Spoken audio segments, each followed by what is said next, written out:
बापू के दिखाए रास्ते पर चलते हुए सत्याग्रह की भावना से अब मैंने फैसला किया है कि मैं इस केस में जस्टिस स्वर्णकांता जी के कोर्ट में ना तो स्वयं पेश होऊंगा और ना ही मेरी तरफ से कोई वकील पैरवी करेगा। Arvind Kejriwal has declared a total boycott of his ongoing court proceedings, citing a loss of faith in the judiciary. In a dramatic letter to the Delhi High Court, the Aam Aadmi Party chief shifted his defense from legal arguments to a moral standoff, invoking Gandhian civil resistance. CBI ने तुरंत इस फैसले को high court में चुनौती दी और ये case justice स्वर्णकांता Sharma ji के सामने लगा। तब मेरे मन में एक बहुत बड़ा सवाल उठा, क्या इनके सामने मुझे न्याय मिलेगा? मेरे मन में ये प्रश्न क्यों आया? इसके कई कारण हैं, पर दो कारण मुख्य हैं। पहला कारण ये कि आरएसएस की जिस विचारधारा वाली सरकार ने झूठे आरोप लगा के मुझे जेल डाला, जज साहिबा ने स्वयं माना है कि उस विचारधारा से जुड़े संगठन अखिल भारतीय अधिवक्ता परिषद के मंचों पे वे कई बार जाती रही हैं।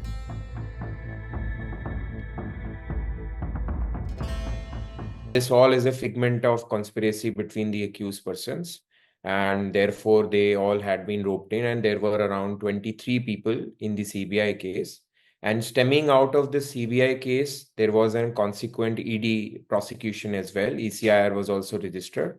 That money laundering case is a separate matter.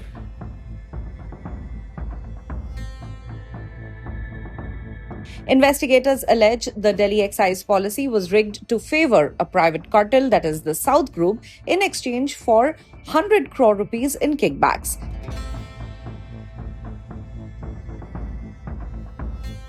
The ED and CBI named Kejriwal as a lead conspirator, claiming the illicit funds fueled Aam Aadmi Party's 2022 Goa election campaign.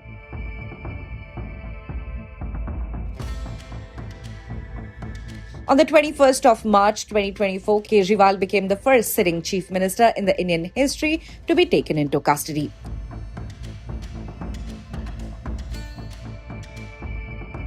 And now, by refusing to participate in court proceedings, Kejriwal risks the court passing uncontested judgments that could revive charges or overturn previous discharges. The battle is now expected to move to the apex court as Kejriwal seeks to restore what he calls unimpeachable confidence in the legal process.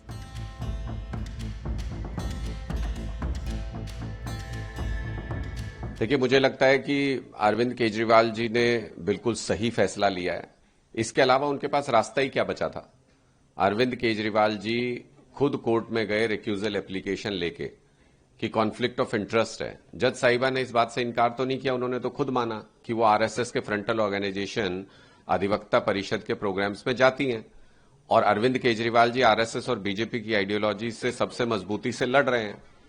Justice साहिबा ने इस बात से भी इनकार नहीं किया कि उनके बच्चे केंद्र सरकार के पैनल पे काम करते हैं, जिनको केस सॉलिसिटर जनरल देते हैं, जो अरविंद केजरीवाल जी के खिलाफ केस लड़ रहे हैं कोर्ट के अंदर।